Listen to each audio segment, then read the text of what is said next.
সবাই ভালো তো? আশা করি ভালো আছো। আমিও ভালো আছি।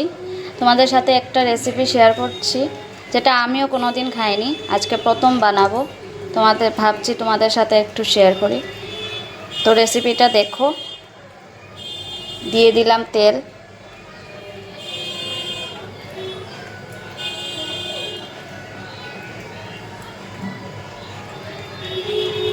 ব্যাস, তেল দিয়ে দিলাম।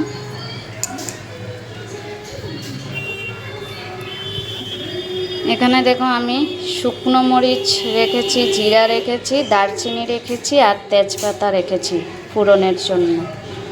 তারপরে এখানে দেখো ফোড়নের জন্য একটু পেঁয়াজ রেখেছি, তারপর টমেটো আর আলু সবগুলো কেটে রেখেছি। চলো রেসিপিটা শুরু করি। দিয়ে দিচ্ছি শুকনো লঙ্কা দিলাম, জিরে, দারচিনি, তেজপাতা দিয়ে দিলাম।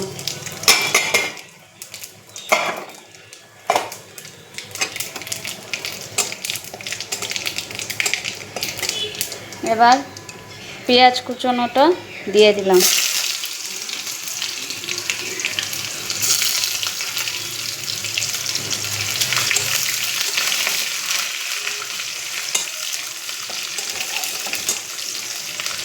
এই রেসিপিটা আরেকটা মেইন জিনিস আছে, দেখাবো আমি। যেই রেসিপিটা আমি বানাবো তার মেইন জিনিসটা আছে, আমি দেখাবো, সঙ্গে থাকো।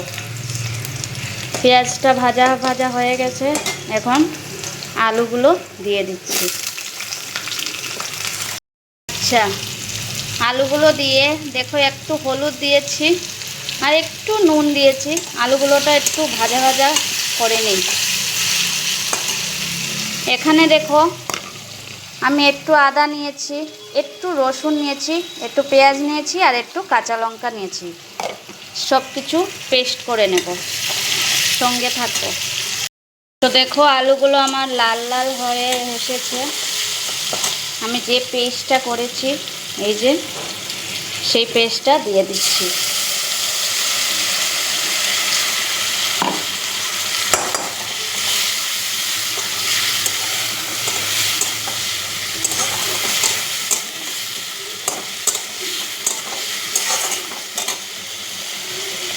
তারপর দেখো এখানে নুন আছে, হলুদ আছে, জিরের গুঁড়ো আছে, ধনিয়া গুঁড়ো আছে, সব কিছু দিয়ে দিচ্ছি। দিয়ে ভালো করে এটাকে কষিয়ে নেব।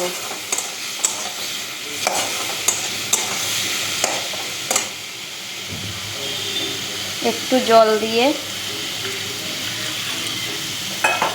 এই যে আমার মশলার কৌটোটা ধুয়ে একটু জল দিয়ে দিচ্ছি।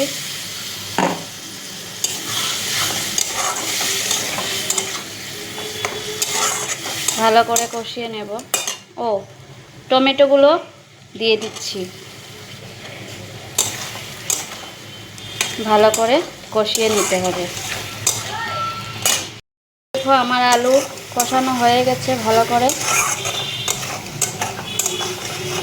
আচ্ছা, যেটা বলছিলাম, যে রেসিপিটার মেইন জিনিস একটা আছে, এটা হচ্ছে এই যে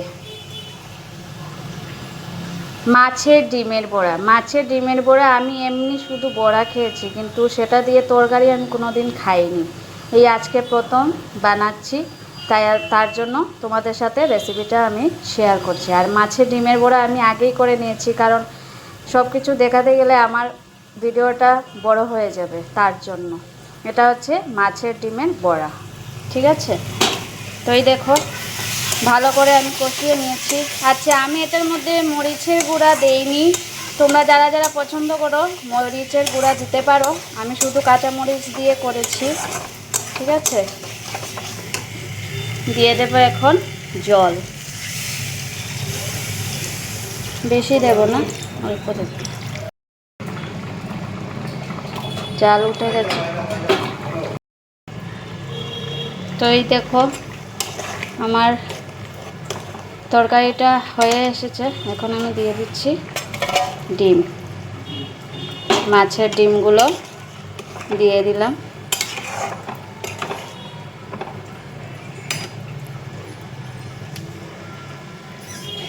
একটু ধনিয়া পাতা দিয়ে দিলাম।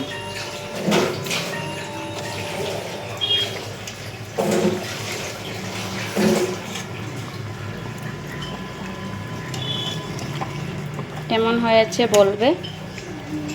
যদি তোমাদের আরও রান্নার রেসিপি দেখতে চাও তাহলে আমাকে অবশ্যই কমেন্ট করে বলবে।